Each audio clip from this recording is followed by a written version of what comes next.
وظائف و اذکار کے سلسلے میں آج وہ کلمات آپ سیکھ سکیں گے جو کسی بھی دعا کے شروع میں پڑھ لیں تو وہ دعا رد نہیں ہوتی۔ یہ رسول اللہ صلی اللہ علیہ وسلم کی بشارت ہے، اور بے شک اللہ اپنے وعدوں کے خلاف نہیں کرتا۔ ان کلمات میں سے پہلا کلمہ یا ذا الجلال والاکرام ہے۔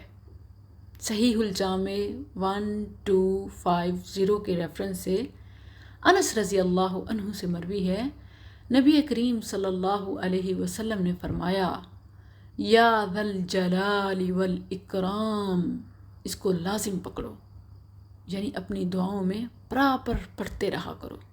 یہ کلمہ اور اسی طرح آیت کریمہ دوسرا کلمہ بھی آپ کو پہلے سے معلوم ہے، مگر اس کی افادیت اور فضائل کے پیش نظر اس کا اہتمام کرنا ہے۔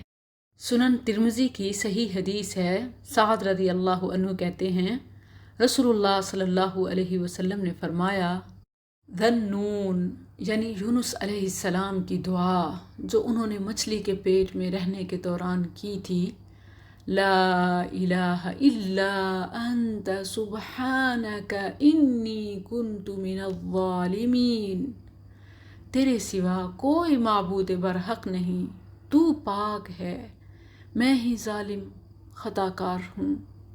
یہ ایسی دعا ہے کہ جب بھی کوئی مسلمان شخص اسے پڑھ کر دعا کرے گا تو اللہ تعالیٰ اس کی دعا قبول فرمائے گا، لیکن اس کے لیے کوئی مخصوص طریقے یا مخصوص تعداد کرنے کی ضرورت نہیں، بے شمار پڑھیں تاکہ بے شمار ملے۔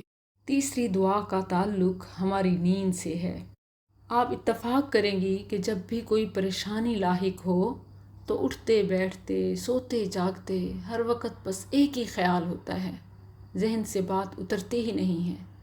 تو اس صورتحال میں جب کبھی سوتی ہیں، آنکھ کھلے بیدار ہوں تو یہ کلمات پڑھ لیں، کیونکہ صحیح بخاری 1154 کے ریفرنس سے عبادہ بن صامت رضی اللہ عنہ نے بیان کیا ہے، نبی کریم صلی اللہ علیہ وسلم نے فرمایا جو شخص رات کو بیدار ہو کر یہ دعا پڑھے، لا الہ الا اللہ وحدہ لا شریک لہ لہ الملک وَلَهُ الْحَمْدُ وَهُوَ عَلَى كُلِّ شَيْءٍ قَدِيرٌ، الحمد للہ وسبحان اللہ ولا الہ الا اللہ واللہ اکبر ولا حول ولا قوة الا باللہ اللہم اغفر لی۔ اللہ کے سوا کوئی معبود نہیں، وہ اکیلا ہے، اس کا کوئی شریک نہیں، بادشاہت اسی کے لیے ہے اور تمام تعریفیں بھی اسی کے لیے ہیں، اور وہ ہر چیز پر قادر ہے۔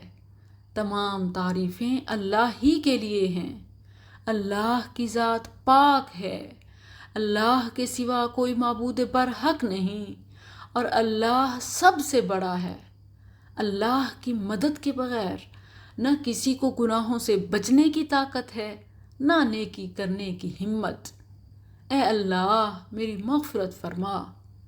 اس کے بعد جو بھی مانگے اللہ قبول فرماتا ہے۔ پھر وضو کیا، نماز پڑھی تو نماز بھی مقبول ہے۔ اسی طرح ایک اور دعا کے حوالے سے بھی یہی بشارت ہے کہ ان کلمات کو جو اپنی دعا سے پہلے پڑھے دعا ضرور مقبول ہوگی۔ یہ جامع ترمذی میں 3812 کا ریفرنس ہے، علامہ البانی نے اسے صحیح کہا ہے۔ بریدہ رضی اللہ عنہ کہتے ہیں کہ نبی کریم صلی اللہ علیہ وسلم نے ایک شخص کو یہ کہتے سنا، اللہم انی اسألک بانی اشہد انک انت اللہ لا الہ الا انت الاحد الصمد الذي لم يلد ولم يولد وَلَمْ يَكُنْ لَهُ كُفُوًا أَحَدٌ۔ اے اللہ میں تجھ سے سوال کرتا ہوں کیونکہ تو ہی اکیلا اللہ ہے، بے نیاز ہے، جس نے نہ جنا اور نہ وہ جنا گیا اور نہ کوئی اس کا ہمسر ہے۔ تو رسول اللہ صلی اللہ علیہ وسلم نے فرمایا کہ اس شخص نے اللہ سے اس کے اسم اعظم کے ذریعے سوال کیا ہے، جس کے ذریعے اگر سوال کیا جائے تو اللہ تعالیٰ عطا کرتا ہے، اور دعا کی جائے تو وہ قبول کرتا ہے۔ ایک اور سنن ابو داود کی صحیح حدیث ہے، انس بن مالک رضی اللہ عنہ کہتے ہیں نبی کریم صلی اللہ علیہ وسلم نے ایک شخص کو یہ دعا کرتے سنا، اللہم انی اسألک بأن لک الحمد لا الہ الا انت المنان بدیع السماوات والارض یا ذا الجلال والاکرام یا حی یا قیوم۔ اے اللہ، میں تجھ سے سوال کرتا ہوں کیونکہ تیرے ہی لیے حمد ہے، تیرے سوا کوئی معبود پر حق نہیں، تو اکیلا ہے، تیرا کوئی شریک نہیں، تو بہت احسان کرنے والا ہے، آسمانوں اور زمین کو بغیر مثال کے پیدا کرنے والا ہے، جلال اور عظمت والا ہے۔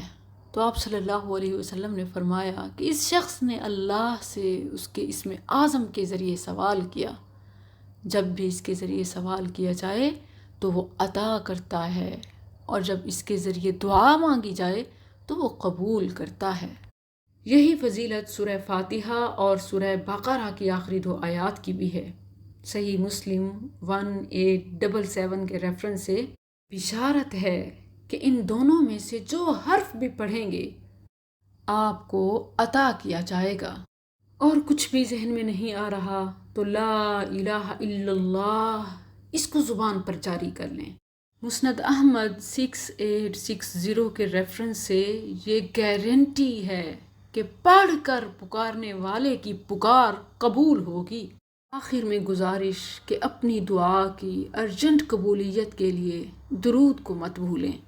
سلسلہ صحیحہ اور صحیح الجامع میں آثار صحابہ سے ثابت ہے کہ دعا کی قبولیت لازمی مطلوب ہو تو اس میں درود کو لازم کرو۔